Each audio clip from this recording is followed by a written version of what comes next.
Why does God bad things happen? My dear one, you often wonder why suffering exists in this world, why I allow pain, loss, and hardship to touch the lives of those who walk in my ways. I understand your struggles and the depths of your sorrow. It is not my desire to see you suffer, yet I know that in your trials and pain, there is a deeper purpose that transcends the immediate, a purpose that draws you closer to me and reveals the mystery of my eternal plan. Remember the words I spoke through the prophet Isaiah. For my thoughts are not your thoughts, neither are your ways my ways, declares the Lord. As the heavens are higher than the earth, so are my ways higher than your ways and my thoughts than your thoughts. Isaiah 55:8-9. My ways are beyond human understanding, and my plans are woven through time in ways you cannot fully grasp. You see only a part, but I see the whole.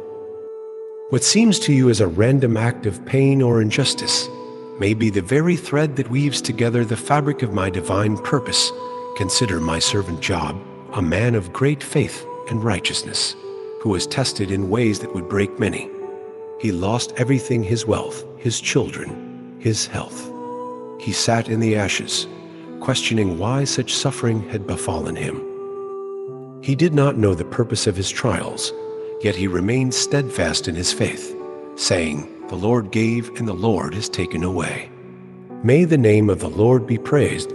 Job 1:21. Job's suffering was not meaningless.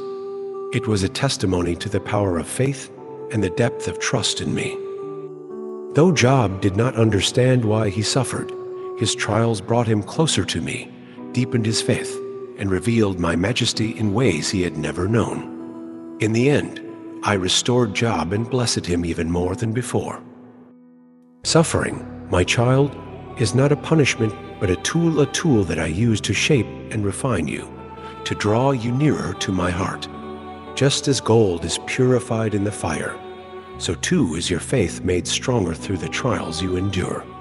I spoke through Peter, my apostle. In all this you greatly rejoice, though now for a little while you may have had to suffer grief in all kinds of trials.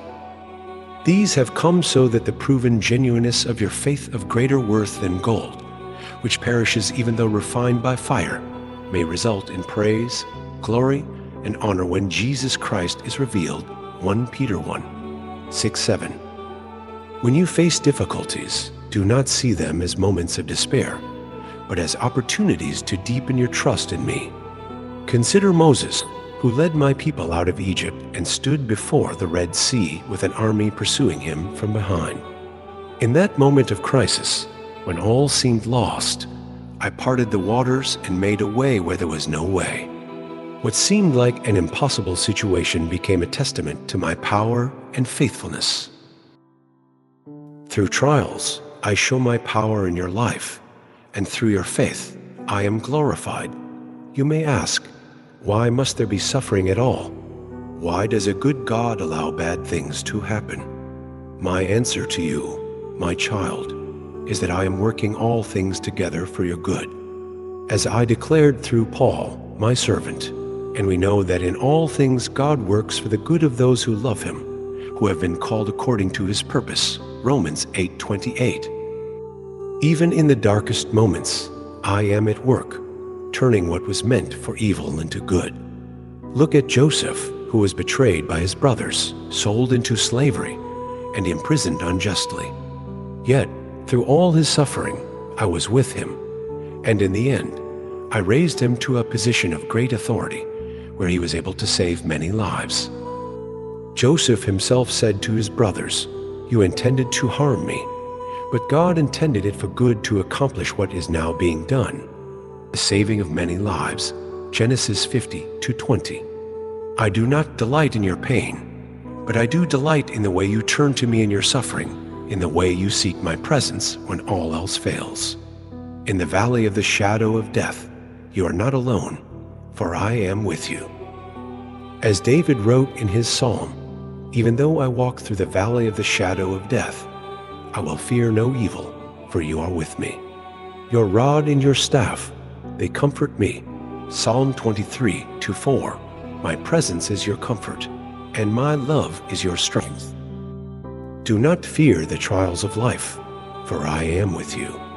Just as I was with Daniel in the lion's den, protecting him from harm, so too am I with you in every danger, in every trial. Daniel trusted in me, and I delivered him because he was faithful. His trials became a testimony to my power and faithfulness, and through his suffering, my name was glorified. In all your trials, my child, know that there is a greater plan at work, a plan that leads to eternal joy and glory. I have prepared a place for you where there will be no more death, mourning, crying, or pain, for the old order of things will have passed away. Revelation 21:4. The sufferings of this present time are not worth comparing with the glory that will be revealed in you. Just as the suffering of my Son, Jesus, led to the greatest act of salvation the world has ever known, so too will your sufferings lead to a greater purpose that you may not yet see. In the darkest hours, when the weight of the world seems unbearable, remember that I am with you. My ways are higher, my plans are greater, and my love for you is eternal. Trust in me, for I am your God, and I will never leave you nor forsake you. Your trials are not the end, but the beginning of something far greater than you can imagine. Hold on to my promises, and let your life be a reflection of my truth and my light. With all my love and grace, your heavenly Father.